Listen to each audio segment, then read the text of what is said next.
നമസ്കാരം. C learning ഹബിലേക്ക് എല്ലാവർക്കും സ്വാഗതം. നമ്മൾ ഇന്ന് നോക്കാൻ പോകുന്നത് ചൈനീസ് വിപ്ലവവുമായിട്ട് ബന്ധപ്പെട്ട് SCERT ടെക്സ്റ്റുകളിൽ തന്നിട്ടുള്ള പോയിന്റുകളാണ്. വരുന്ന 10th ലെവൽ എക്സാമുകൾക്കായിട്ട് നമുക്ക് ഉപകാരപ്പെടുന്ന പോയിന്റുകളാണ്. അതിൽ ചൈനീസ് വിപ്ലവത്തെക്കുറിച്ച് പറയുമ്പോൾ നമ്മൾ ഓർത്തിരിക്കേണ്ട 2 പോയിന്റുകളാണ്. പ്രീവിയസ് ആയിട്ട് ക്വസ്റ്റ്യൻ പേപ്പറുകളിൽ കണ്ടിട്ടുള്ള ഒന്നാണ് കറുപ്പ് വ്യാപാരവും തുറന്ന വാതിൽ നയവും. എന്താണ് കറുപ്പ് വ്യാപാരം എന്ന് ഓർത്തിരിക്കുക. ചൈനയിലെ കോളനികളെ കീഴടക്കുന്നതിനായിട്ട് അമേരിക്കയും ബ്രിട്ടനും ഉൾപ്പെടെയുള്ള ആളുകൾ സ്വീകരിച്ച 2 നടപടികളാണ് കറുപ്പ് വ്യാപാരവും തുറന്ന വാതിൽ നയവും.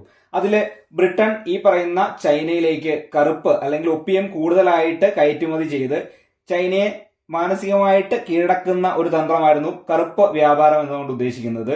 സ്വാഭാവികമായിട്ടും ഈ പറയുന്ന ചൈനയുടെ കമ്പോളങ്ങൾ പതിയെ പതിയെ ബ്രിട്ടന്റെ കൈവശം വന്നു ചേരുകയാണ് ചെയ്യുന്നത്.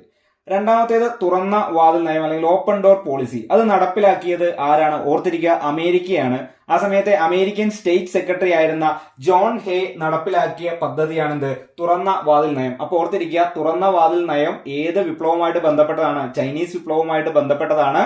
അത് നടപ്പിലാക്കിയ ഭരണാധികാരിയുടെ പേര് അമേരിക്കൻ സ്റ്റേറ്റ് സെക്രട്ടറി. ആ സമയത്തെ അമേരിക്കൻ സ്റ്റേറ്റ് സെക്രട്ടറി ആയിരുന്ന ജോൺ ഹേ ആണ് അത് നടപ്പിലാക്കിയത് എന്ന് ഓർത്തിരിക്കുക. എന്തായിരുന്നു അത്? ചൈനയിലെ കമ്പോളങ്ങളില് ബാക്കിയുള്ള എല്ലാ വിദേശ ശക്തികളോടൊപ്പം തന്നെ അമേരിക്കയ്ക്കും ഇടപെടാനുള്ള ഒരു സൗകര്യം ഒരുക്കുക എന്നുള്ളതായിരുന്നു തുറന്ന വാതിൽ നയത്തിന്റെ ഒരു പ്രധാന സവിശേഷത. 2 ഓർത്തിരിക്കുക. തുറന്ന വാതിൽ നയവും കറുപ്പ് വ്യാപാരവും ഏതുമായിട്ട് ബന്ധപ്പെട്ടതാണ്?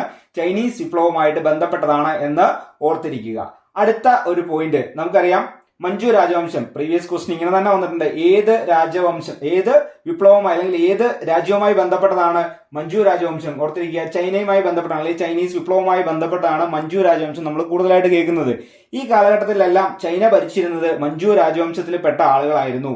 ഈ പറയുന്ന ആളുകളെല്ലാം വിദേശ ശക്തികളോട് കൂടുതലായിട്ട് ആഭിമുഖ്യം പുലർത്തിയിരുന്ന രാജവംശമായിരുന്നു ഏത്?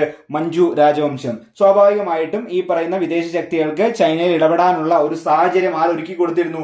മഞ്ജു രാജവംശം ഒരുക്കി കൊടുത്തിരുന്നു. അപ്പോൾ അതിനെതിരെ 1900 അവിടെയുള്ള രഹസ്യ സംഘടനകളെല്ലാം ചേർന്ന്, ചൈനയിലെ രഹസ്യമായി സംഘടിച്ച ആളുകളെല്ലാം ചേർന്ന് ഒരു കലാപം സംഘടിപ്പിക്കുന്നു. ബോക്സറുടെ മുഷ്ടിയായിരുന്നു അതിന്റെ ഒരു മുദ്ര എന്ന് പറയുന്നത്. അങ്ങനെ ആ കലാപം ഈ പറയുന്ന മഞ്ജു രാജവംശത്തിനെതിരെ 1900 ചൈനയിൽ നടന്ന സമരം പിന്നീട് എങ്ങനെ അറിയപ്പെടുന്നു? ബോക്സർ കലാപം എന്ന പേരിൽ അറിയപ്പെടുന്നു. ഓർത്തിരിക്കുക, ബോക്സർ കലാപം ഏത് വിപ്ലവവുമായി ബന്ധപ്പെട്ടാണെന്ന് ഓർത്തിരിക്കുക? ചൈനീസ് വിപ്ലവവുമായിട്ട് ബന്ധപ്പെട്ടതാണെന്ന് ഓർത്തിരിക്കുക. ചൈന സ്വാതന്ത്ര്യത്തിലേക്ക് പോകുന്നതിനുള്ള ആദ്യ പടിയായിരുന്നു ഏത്? ബോക്സർ കലാപം. ബോക്സർ കലാപം ചൈനീസ് വിപ്ലവവുമായി ബന്ധപ്പെട്ടതാണെന്ന് ഓർത്തിരിക്കുക. ഇനി 1911 ഈ ബോക്സർ കലാപത്തിന്റെ തുടർച്ചയായിട്ട് പിന്നീട് ഒരു നേതാവിനെ നമ്മൾ കാണുന്നത്, ആ പേര് നിങ്ങൾ എല്ലാവർക്കും ഫെമിലിയർ ആയിരിക്കും, സൺയാറ്റ്സൻ എന്ന ആ ഒരു പേര്. സൺയാറ്റ്സന്റെ നേതൃത്വത്തിൽ ഒരു പാർട്ടി രൂപീകരിക്കപ്പെടുന്നു, കുമിങ്താങ് പാർട്ടി. ഓർത്തിരിക്കുക, കുമിങ്താങ് പാർട്ടി. അതിന്റെ ലീഡർ ആരായിരുന്നു? സൺയാറ്റ്സൻ ആയിരുന്നു. സൺയാറ്റ്സന്റെ ആശയങ്ങൾ ഇമ്പോർട്ടന്റ് ആണ്.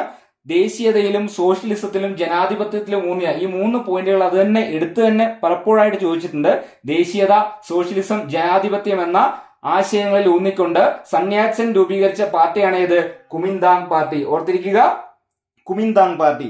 അങ്ങനെ സൺയാറ്റ്സന്റെ നേതൃത്വത്തിൽ 1911 ചൈനയിൽ എന്ത് ചെയ്തു?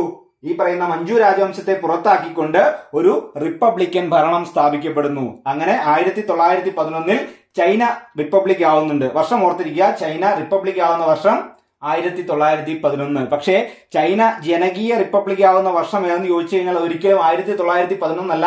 പിന്നീട് വർഷങ്ങൾക്കിപ്പുറം 1949 ഒക്ടോബർ 1 ചൈന ജനകീയ റിപ്പബ്ലിക് ആയിട്ട് മാറുന്നത്. ഈ സൺയാറ്റ്സൻ ആ സമയത്ത് റഷ്യയുടെ അല്ലെങ്കിൽ കമ്മ്യൂണിസ്റ്റ് സഹകാരികളുടെ ഒരു സഹായത്തോടു കൂടി ഈ സൺയാറ്റ്സനാണ് കുമിങ്താങ് പാർട്ടിയും റഷ്യയുടെയും ഒക്കെ സഹായത്തോടു കൂടി 1911 മഞ്ജു രാജവംശത്തിന്റെ ഭരണം അവസാനിപ്പിക്കുന്നത് എന്ന് ഓർത്തിരിക്കുക. പക്ഷേ സൺയാറ്റ്സൻ 1925 മരിക്കുന്നു. അതിനുശേഷം അധികാരത്തിലേക്ക് വരുന്നത് ചിയാൻ കൈഷക്കിന്റെ നേതൃത്വത്തിലുള്ള ഒരു ഭരണമായിരുന്നു. ഏതായിരുന്നു? ചിയാൻ കൈഷക്കിന്റെ നേതൃത്വത്തിലുള്ള ഭരണം. പക്ഷേ ചിയാൻ കൈഷക്ക് ആരെക്കൂട്ടായിരുന്നില്ല? സൺയാറ്റ്സനെ പോലെ ആയിരുന്നില്ല. അദ്ദേഹം ഈ പറയുന്ന കമ്മ്യൂണിസ്റ്റുകളോടൊരു വൈരം അല്ലെങ്കിൽ കമ്മ്യൂണിസ്റ്റുകളോടൊരു വിരോധം കാണിച്ചുകൊണ്ട് തന്നെ അദ്ദേഹം ഒരു ഏകാധിപത്യ ഭരണമാണ് 1925 മുതൽ 1949 വരെയുള്ള വർഷങ്ങളിൽ കാഴ്ചവെച്ചിരുന്നത്. അതുകൊണ്ട് തന്നെ സ്വാഭാവികമായിട്ടും ചൈനയിലുള്ള കമ്മ്യൂണിസ്റ്റുകളും ഈ പറയുന്ന ജനങ്ങളും മുഴുവനും ഈ ഏകാധിപത്യ ഭരണത്തിനെതിരെ പ്രതികരിക്കുന്നു. ആ പ്രതികരണത്തിന്റെ ഭാഗമായിട്ട് അവർക്ക് പിന്നീട് ഒരു ലീഡർ ഉയർന്നു വരുന്നു. അദ്ദേഹത്തിന്റെ പേരാണെന്ത്? Mao Zedong.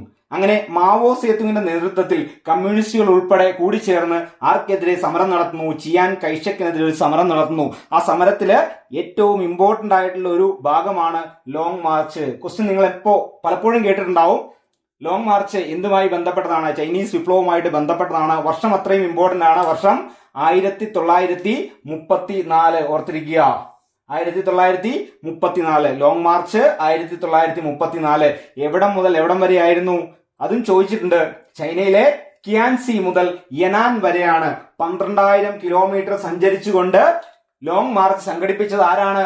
മാവോ സേതുങ് ആണ് എന്ന് ഓർത്തിരിക്കുക. എവിടം മുതൽ എവിടം വരെയായിരുന്നു? കിയാൻസി മുതൽ യനാൻ വരെയുള്ള പ്രദേശത്തേക്ക് ഏകദേശം 12,000 കിലോമീറ്റർ സഞ്ചരിച്ച് ആ ഭാഗത്തുള്ള പ്രഭുക്കന്മാര് കൈവശം വച്ചിരുന്ന കൃഷിഭൂമികൾ മുഴുവനും പിടിച്ചെടുത്ത് സാധാരണ കർഷകർക്ക് നൽകിക്കൊണ്ട് ഒരു ജനകീയ മാർച്ച് സംഘടിപ്പിക്കാൻ ആർക്ക് സാധിച്ചു? മാവോ സേതുങ്ങിന് സാധിച്ചു. ഓർത്തിരിക്കുക, വർഷം 1934. മാവോ സേതുങ്ങിന്റെ ഈ പറയുന്ന നമ്മളുടെ ലോങ് മാർച്ച് ഉൾപ്പെടെയുള്ള കാര്യങ്ങൾക്കും കമ്മ്യൂണിസ്റ്റ് പാർട്ടിയുമായിട്ട് സഹകരിച്ചു നിന്ന റെഡ് ഷർട്ട് അല്ലെങ്കിൽ ചുവപ്പ് സേന, റെഡ് ഷർട്ട് അല്ലെങ്കിൽ ചുവപ്പ് സേന എന്ന ഒരു സംഘടന കൂടി നിങ്ങൾ ഓർത്തിരിക്കുക. ഇതില്ലാതെ 1-2 പേരുകൾ നിങ്ങൾ കേട്ടിട്ടുണ്ടാവും. ബ്രൗൺ ഷർട്ട്സ്, അതുപോലെ തന്നെ കരിങ്കുപ്പായക്കാർ, ബ്ലാക്ക് ഷർട്ട്, ഇതൊക്കെ നിങ്ങൾ കേട്ടിട്ടുണ്ടാവും. അത് ബ്ലാക്ക് ഷർട്ട് എവിടെയാണ് വരുന്നത്? നമ്മൾ ജർമ്മനിയെയും ഇറ്റലിയെയും കാണുമ്പോൾ ജർമ്മനിയുടെ ഏകാധിപത്യ ഭരണാധികാരിയായിരുന്ന ഹിറ്റ്ലർ സംഘടിപ്പിച്ച അല്ലെങ്കിൽ ഹിറ്റ്ലറുടേതായ ഒരു സംഘടനയായിരുന്നു ഏത്? ഈ പറയുന്ന ബ്രൗൺ ഷർട്ട് എന്ന് പറയുന്നത്. കരിങ്കുപ്പായക്കാരെന്ന് പറയുന്നത് ഇറ്റലിയിലെ ഏകാധിപതിയായിരുന്ന മുസോളിനി കൊണ്ടു നടന്നിരുന്ന ഒരു സംഘടനയാണെന്ന് ഓർത്തിരിക്കുക. അപ്പോൾ ഇത്രയും കാര്യങ്ങൾ ഓർത്തിരിക്കുക. അങ്ങനെ വർഷം 1949 ഒക്ടോബർ 1 ചൈന ജനകീയ റിപ്പബ്ലിക് ആവുന്നു. ചൈന റിപ്പബ്ലിക് ആയത് 1911, ചൈന ജനകീയ റിപ്പബ്ലിക് ആവുന്ന 1949. ഫാദർ ഓഫ് മോഡേൺ ചൈന എന്നറിയപ്പെടുന്നത് ആരാണ്? കുമിന്താങ് പാർട്ടിയുടെ നേതാവായിരുന്ന സൺയാറ്റ്സൻ ആണെന്ന് ഓർത്തിരിക്കുക. കറുപ്പ് വ്യാപാരവും തുറന്ന വാതിൽ നയവും ചൈനീസ് വിപ്ലവവുമായി ബന്ധപ്പെട്ടതാണ്. തുറന്ന വാതിൽ നയം നടപ്പിലാക്കിയത് അമേരിക്കൻ സ്റ്റേറ്റ് സെക്രട്ടറി ആയിരുന്ന ജോൺ ഹേ ആണ് എന്ന് ഓർത്തിരിക്കുക. മഞ്ജു രാജവംശം ചൈനയുമായി ബന്ധപ്പെട്ടതാണെന്ന് ഓർത്തിരിക്കുക. 1900 ബോക്സർ കലാപം നടന്നതെന്ന് ഓർത്തിരിക്കുക. ഇത്രയും കാര്യങ്ങൾ ചൈനീസ് വിപ്ലവവുമായിട്ട് ബന്ധപ്പെട്ട് ഓർത്തിരിക്കുക. താങ്ക്